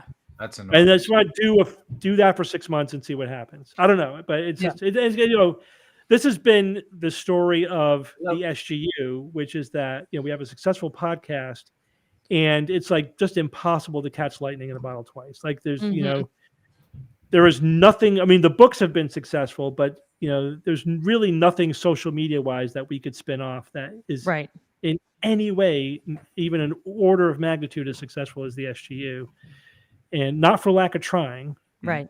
But we don't know what that formula is, or if there is a formula, or if it's like every time it's like buying a lottery ticket. But I don't know. Well, it's pretty much the plot of Star Wars, Game of Thrones, like all the others, right? Like, you hit on a core good thing and you start to overdo it, or try to spin off or whatever. What you need is a prequel. I think that's what you need. Is a prequel. Oh, prequel. Mm-hmm. Yeah. I think we need like a young, spunky new addition to the show. Don't you think? Some kind of Scrappy Doo. Scrappy, yeah, that's right. Yeah, introduce a new character like Oliver. I know, like cousin Oliver from the Brady Bunch. Thank you. You're a second late, but thank you. We could just recast Jay, but just call him Jay. JJ Binks or something. Mini Jay. Replace Jay with a robot. Yeah, that's true. With Sora. Evan, did you have a quiz that you want to do?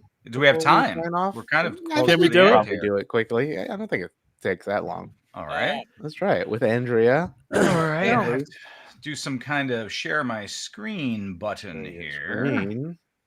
For the animated Lord of the Rings. Let's see what we've got here. Oh, Ralph this Bakshi. one. Oh yeah, let me. Oh, hang on. Let me say. I gotta set up because we have an extra player. I gotta do 4, right? Because Ian, you're playing, right? Yeah, I'll yell my answers out. We're gonna do 4 teams. Hang on. I'll share my original, screen in a moment. Yeah, there's the record. This is the original one. Wow. Bob. It's pretty cute. Yeah. Cute. Andrea. Ooh. Wow. Schmeagol. Yeah. All right. I found Gollum very cute. Was I supposed to? Sure. Sympathetic. Oh, okay. I mean, it's played by a real person, right? Yeah. In a way. Andy Serkis. Andy Serkis, that's right. Andy Serkis. Oh, all right. Okay, of course. Myself even more than I already have with my Star Wars experience. Yeah. Well. So I hope everyone loves Jeopardy. I know I do, and therefore you do. And I've got 4 categories here, and you can play at home. We're not, we're keeping kind of an unofficial score for things. It's just kind of trivia in a couple different categories here. The 4 categories are mutants, crops, danger, and the last one is anything and everything, which is the total wild card. And Andrea, because you are our special guest today, you get to choose. Bless you, Bob. Am I allowed to appeal to the chat for help Sure. with this? Well, there's a delay, kind of, so we all guess at once. Yeah, everyone kind of yells their answer at the same time. Do I need to go in order, or can I do you have control of the whole board. All right, let's do mutants for 800, Evan. Mutants for 800. Deletion, duplication, inversion, and translocation are the 4 mutation types of these proteins. I suspect there's something wrong with that question. Probably there could be. There we go. Is this something that anyone can answer, or do I have to answer this? Anyone. Anyone think can we're all answer. Anyone can I don't know, answer. is anyone in the chat answering? Let's see what we got here. Yeah, basically we albumin? try to answer until the chat says it. That's the timer. RNA. Yeah, exactly. Anyone say? I mean, I reveal the answer, and then we can discuss. Is it DNA or RNA? But It's chromosomes. Chromosomes are not proteins. That's the problem with that question. So what happened to the? I think you closed. Did I close it? You Sorry closed about that. He was You so get fed double up with that points if you question. figure out what's wrong with the There we question. go. Hang on. That should reveal chromosomes. Chromosomes are Now, not proteins. Okay, so when I looked this up, this was the definition that it gave when it told me about the 4 types of mutations of chromosomes. The But this chromosome was is made up But, of but proteins. chromosomes are not proteins. Where'd you get the protein? Yeah. what I'm saying is that this was the wording that it gave me, so I took it right from the Yeah. source. All right. What was your source? Was it Truth That's Social? It's a good point. It kind of does matter, I suppose. All right, so we go away from that one. We'll move on. Yeah, I got it Andrew, you right. still control this board. All right, let's go danger for 600, please. All right, let's see if this one's correct. Jumping. Highway to the Danger zone. I think Ian got What that is the first, danger zone? right? No. What is the well? Yeah, all right. Nobody knows because it's the only lyric anyone knows to that The song. border between North Korea, the DMZ. Ian. Anything and everything for 1,000. Oh, this is a good one. A zone of energetic charged particles, most CME. of which originate from the CME. solar Coronal wind. mass ejection, CME. Not coronal mass Oh, no. ejection. This might be another one. I Solar gotta fight wind. on. That's what- Well, it's, The, it's from the solar wind. Prominence, The- prominence, solar Sunbeam. prominence. A zone of energy. Wow, I don't know. And again, I pulled this definition direct an aurora? from. I don't know. Aurora, a zone of energetic charged particles, most of which originated from solar wind. UVA. Van Allen radiation. Yeah, no, it's one of those. Could say one of the radiation belts. Yeah, that's a tough one. That's probably the hardest question here in the Van Allen. All right, Ian. Props for 600. The best part, the best person, or an excellent choice? Folgers in your cup. Who? Andrea, say it again. Cream of the crop? Cream of the Hey, crop. all right. Andrea, Clearly Folgers in your cups. How Right. dare you? you We're control. away from science and into random expressions. That's more Yeah. my area. Oh, All right. yeah, exactly. Right. This wasn't meant Let's to go. be. Let's go. Crops for 1,000. Oh, wow. Okay. A portion of bedrock or other stratum protruding Outcropping. through the soil Ooh. level outcrop. Outcrop. That's All right. Very good. All right, Steve. Mutants for 200. Mutants for 200. He was born Eric Magnus. Magneto. That guy, the thing with the magnet. 400. 400. They are all 13 to 19 years old. Teenage Mutant Ninja Turtles. Oh, very Oh, good, thank Andrea. you. They are covert agents and they are terrapins. They are, in fact, the Teenage Mutant Ninja Good Very job. good. Andrea. I should probably wait for the question to be over. How rude of me. Let's No, you can- go, mutants for 600. Okay. Enderman is by far the most powerful mutant in this video game. The Enderman. is that Enderman. I want to see if Ender- anyone knows Minecraft? that. Oh, yes, it is. Yeah. Oh. Wow, well done. There you go. Good. No 1,000. Mutants All for right. 1,000. The end of the mutants. In genetics, hope this one's right. This is the term for a mutation that exchanges Transgenic. one base for another. Point mutation. Oh, point mutation. Okay, yeah. That's not the answer. I was Okay, told. it's correct, but that's not the answer. The, Replacement? Not replacement, Um, but you're on the right track. Switcheroo? Close. Yes, I'll give it to Oopsie Bob. doodle. Substitution. substitution. Oh, okay, so- yeah. I'm giving Bob the credit for that. I think Thank you. Switcheroo is Switcheroo. basically it. Yeah. That's true. All right, Bob, you control it. Danger for 1,000. Oh, Oh, he likes it. To threaten with extinction. in danger? No. Yeah. Yes. In Okay. danger indeed. All right. Wow. Very good. Oh, that's Erase it, the no I said after that. Psych. Danger for 800. All right. This international man of mystery's middle name is Danger. huh? Rodney? Donnie? No, what's his Danny? name? Yeah, baby. Oh, Close. Austin Powers. Austin Powers. Yeah. Austin Powers. His middle name is. Little help from Steve, Andrew. Yeah, we could split those points. I was gonna say the Dos Equis guy. Oh, that's Dos funny. Equis? No. All it's right, Austin Powers. Andrea. Crops for 800. A large yield or an excess of something. Fantastic. Bumper crop. Oh, Yes. there we go. Andrea, Yeah. you are too Nice. It's Good. crop good. term. My dad grew up on a farm. He should be proud right now. I'm glad I chose this as a category. Yeah, this is really working out. Crops for 400. A short type of whip without a lash used in crop. horse riding. Yeah, it's called the crop. Yeah. It's called a Riding crop. riding Okay, there we crop. go. Thank you. Yes. Gotta have a little You more like my specificity gesture for with that riding one. crop? Like, right. Oh, Wait a minute. Yeah. Crop for 200. Common term for large geometric circle. pattern. Crop circle. Who said it first? I think Andrea got it. Andrew? Yeah, Andrea. Wow. Now that we're out of Quick. crop questions, I'm done. Yeah. Anything and everything 800. Okay. This scientist invented the first color wheel. Mr. Black. Is that Newton? Oh, yes, it is Newton. Wow. Wow. No, he invented the first color wheel. Yeah. I hadn't known that either until I looked it up. He All was right. an asshole. Yeah. Anything and everything for 600. After the apples. Yeah, well, he got hit in the head, Bob. You got it. For how much? 600. 6. The defining feature of this bridge are two enormous towers. Tower connected bridge. What is it? by Was two the parallel George Washington walkways. Bridge? London Bridge. Not George Washington Bridge. Technically not London Bridge. Brooklyn Bridge. No, not Brooklyn Bridge. It's What? actually called Einstein Rosen Bridge. I don't know. London The, Bridge, Tower Bridge. Tower Bridge. Tower Oh, Bridge. yeah. It's But called that is a Tower London Bridge. It is in London. It's the Is the Lon- Tower Bridge Oh, in the London? It's the Bridge. iconic bridge of London. Yeah. And you- Play the song "London Bridge is Falling Down," which, in retrospect, is a grim thing to Yeah. sing. No. to Oh yeah, children. it's awful. All those Uh, children's songs were about death. Anything and destruction. everything 400. Orange juice and Mimosa. champagne. Very Mimosa. good. Yeah. Wow, Andrew is Crops running and away with brunch drinks. it. Yeah, that's right. Alcohol and crops. I'm making everyone proud. All right, let's do anything and everything 200. If at first you don't I succeed, tried Try again. Ian got that. I You believe just I heard a him little first bit. on that one. Just All right, Ian. 200 danger. The Lost in Space Robinson. robot. Angel Robinson. I'm gonna give it to Bob because Bob actually put the whole phrase in. He there. did. Not just That's Will true. Robinson, but Danger Will That's Robinson. true. Danger was implied. And Bob, you get to choose the.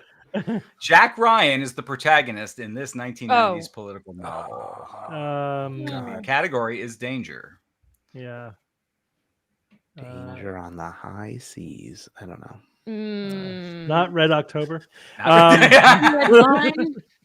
Danger Ryan. time. Uh, Danger. 1990s political novel. I don't know the John exact Grisham year, novel. Oh.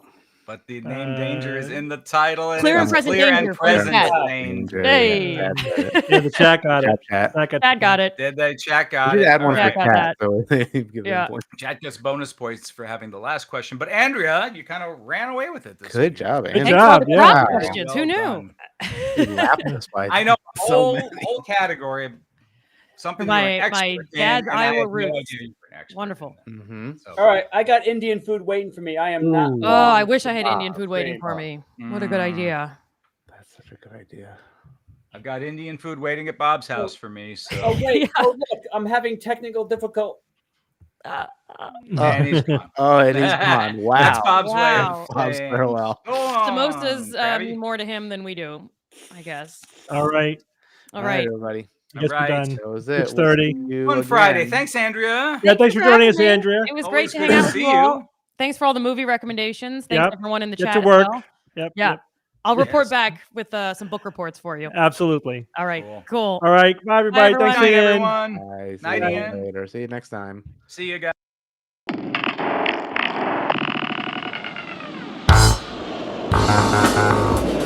Skeptics Guide to the Universe is produced by SGU Productions.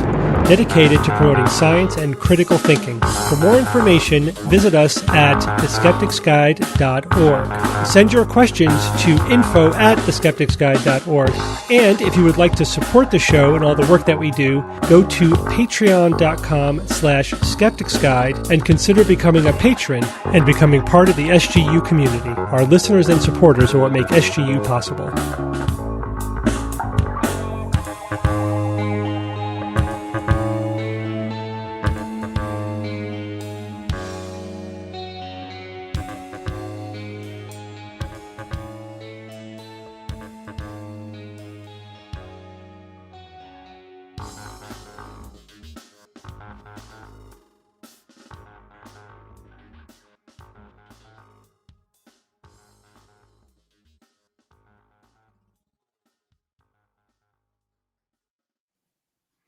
Yeah, I know. I saw you at the Super Bowl. It was cool. Yeah. No, you got to come on Skeptics Guide sometime. All right, T Swift, later. I gotta go. What? Oh, were we on? Oh my My gosh. gosh. Andrea almost made it. Oh, did she? Andrea was there Oh, like till 2 seconds before. I was like, so close. and if that ever happens with a guest, we have to first of all explain to them what, that they've stumbled on something so secret. Like, this is the kind of stuff where the CIA would warn the people at that time that if you ever reveal this to anyone, it may be the last thing you ever reveal. That's true. So, in a way, for her sake, she's safe in a certain context. Hello, everyone, and welcome to the Post Extreme Show. I am joined by Ian. That's true. And if Jay were here, Jay would be here. That's But true. he's not. But he's not. So it's up to me Boo. and Ian to carry once again the entire load of this entire show.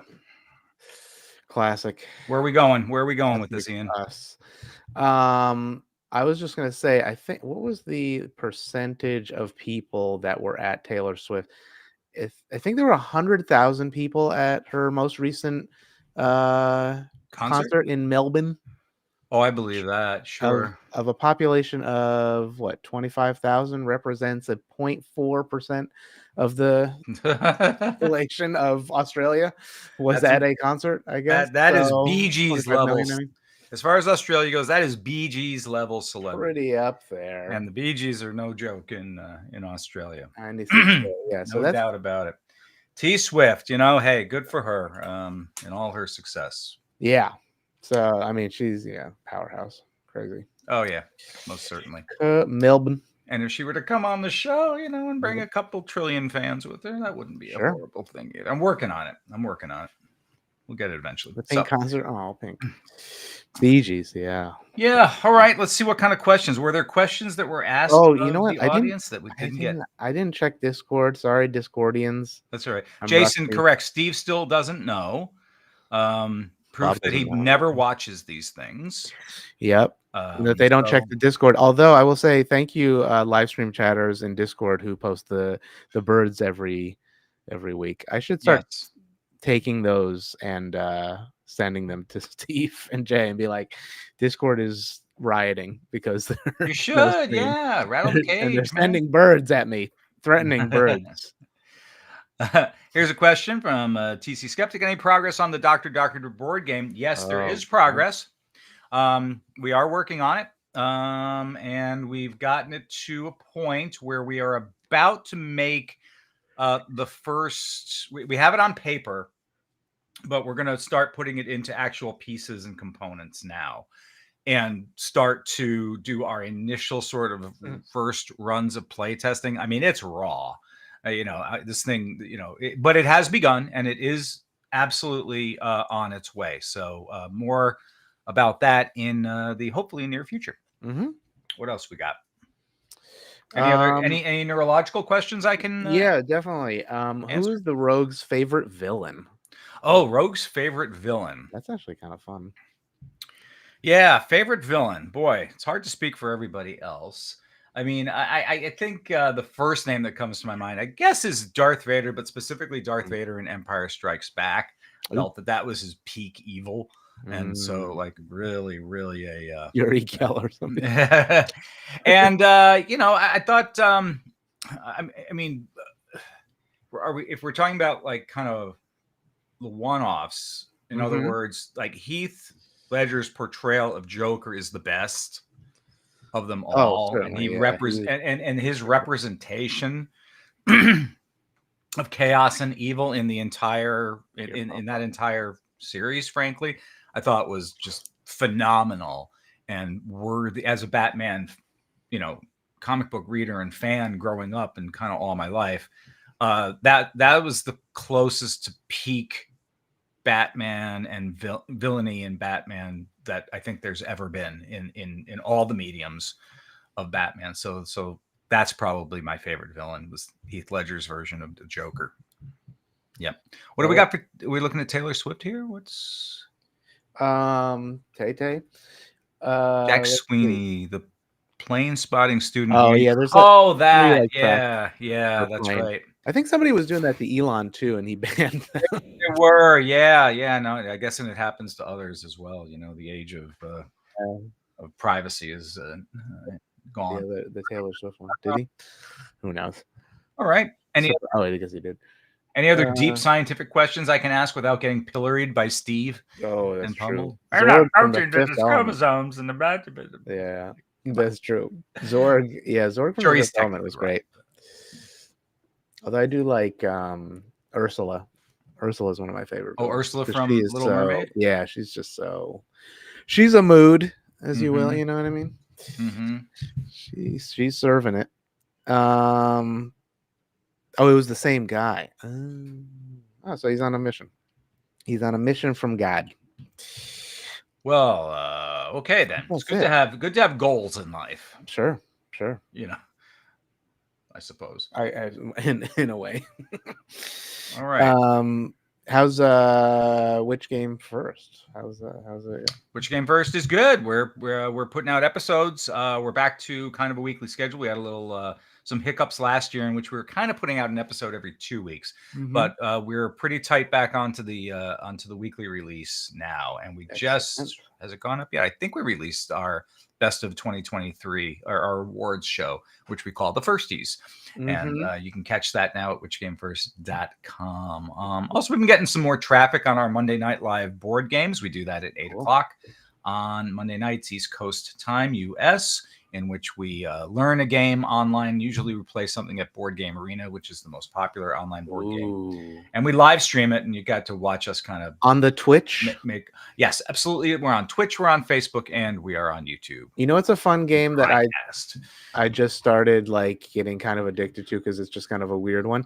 Is this game called Infinite Craft? Have you seen this board game?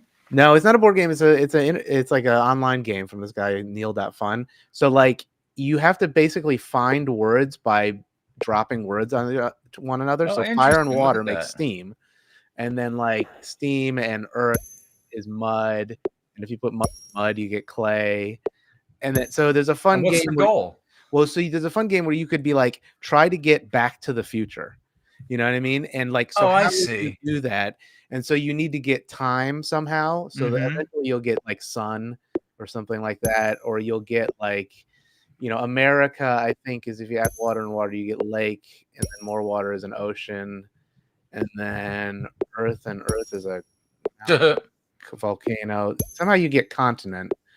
Maybe Earth and ocean is that's an island. What an interesting concept! It's like an interesting way to play a little thing, and then I already did that. Lake and water is ocean. I don't know. You do it, and then you can get to those words. I managed to get it. It was pretty fun.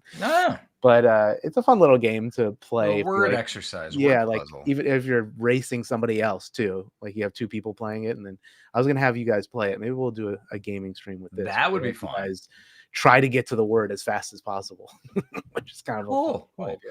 Ooh, here's a question from Mike Chenender. Evan, how's your rehab going with your arm? It's good. It's making progress. I've got I start this re-strengthening of the arm soon because I have to have my kind of last appointment with the surgeon so that he can give me the green light to go ahead, but I don't see any reason why he's not going to give me the go ahead. We'll start the strengthening. Right now it's just getting all the rotation and movement back into everything having to do with both my forearm and my bicep until then. And that's just about gotten back to the point where it was before the injury. So it's going actually very well. I'm very pleased with the results of my surgery. And thank you for asking. I appreciate that. What else? Should we take one more? Kind of a final question before we call it? Yeah, any other questions in the chat? Go ahead and hit us up. You seen any? What do we got? Away.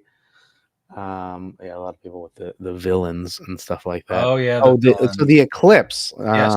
Eclipse questions. Yeah. So eclipse questions. That is something we're still trying to find a location, for Dallas. So in terms of watching the eclipse, let me walk you through. I'll walk you guys through what I know right now about what SGU is doing for that whole weekend and how it's going to play out. Okay, we're all flying in on Friday. I think we're all flying in on Friday. But we have nothing official happening that Friday evening. We're just going to, kind of use that as our travel day to get in. So there's nothing official happening that Friday, April 5. Then on April 6, Saturday, is the extravaganza with George Hrab and obviously Skeptics Guide. And that is taking place. Obviously, the information is up at the website in regards to that. Ticket sales are going very well for that. I'm told it is a 600-seat arena or stage, whatever you want to call it. And we're probably on a pace to get this thing sold out. So if you were planning on going and being with us, the tickets left for the extravaganza, we still have them. It might be, one of your only opportunities to kind of see us at this point, because the next day, Sunday, right now, is going to be the live SGU. I think we're calling it SGU Plus. Ian, are we? Yeah, calling it an SGU Plus, in which we're going to record an episode of Skeptics Guide Plus, and there's going to be other things. Obviously, we have a special guest who will be joining us. George will be there, but Dustin, who's the lead singer from Starset, we already announced that he's in town because his band Starset is actually playing the next night, and he's an SGU listener, so he's going to come and join us, Dustin Bates, for the show. So he's going to be our special guest. As of right now, that is sold out. However, the response right now we've gotten from a lot of people who said if we were to be able to do something else that day, a larger venue or something to accommodate more people, we've gotten really good response to that, and there's a lot of people interested in coming to that as well. So if we have not yet officially done any kind of reopening of that show, but Jay is really working hard on trying to make that a reality, and we will have more information on that coming up very shortly. I think you'll hear something from us, I think within 7 days, about that, if we're able to do it. And I know Jay's been putting a lot of effort into making that a reality. So I'm hoping that'll be the case, because I know there's more demand for that. And also we just put out there's a extravaganza and probably private show and all that will happen in August in Chicago. Anybody in the Chicago area, we will be there August 17th that weekend, and we'll probably have a private show, maybe even two, around there. So check it out. It's on the website. Absolutely. So then, getting back to Dallas real quick, we finish on that Monday, which is Eclipse Day. And there's been some unofficial chatter as to, okay, what are we doing that day? We don't have anything sanctioned. There's not an SGU official sanctioned event. However, we're obviously going to be somewhere. And we're trying to arrange it so it's a place where if people wanted to be with us while the eclipse is happening, we would like for that to be the case. We can't make an announcement on that just yet. We were talking offline on it earlier this week, and we think we may have a solution, something that works and something to accommodate what, I don't know, could be, a decent amount of people showing up, a couple dozen, or even if, a couple hundred people wanted to come hang with us and bask in the shadow of the moon with us. It would be fantastic.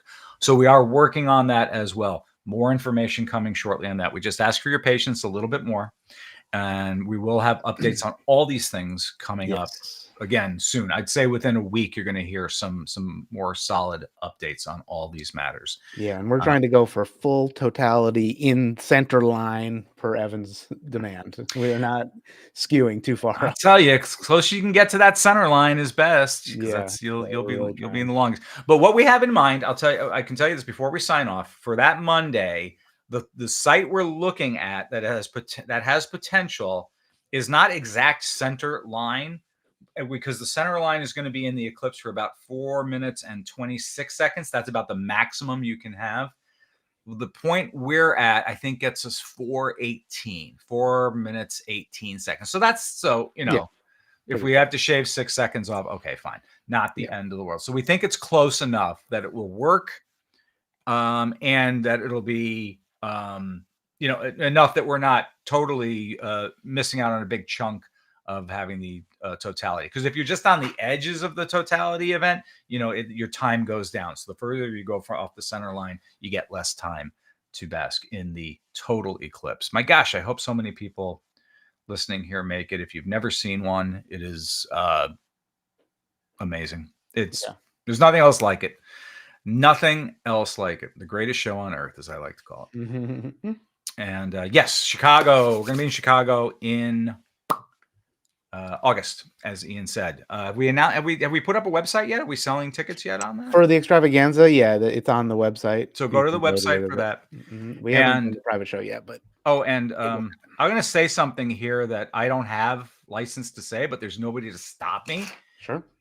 And for all those of you who decide to stay in at the very end, I'm hover going to over- give you something. I'll hover over that. All right. button. No, I'm just kidding. All right. You might want to, Uh-oh. if you find yourself somewhere on the western coast-ish of the United States in late October, Oh.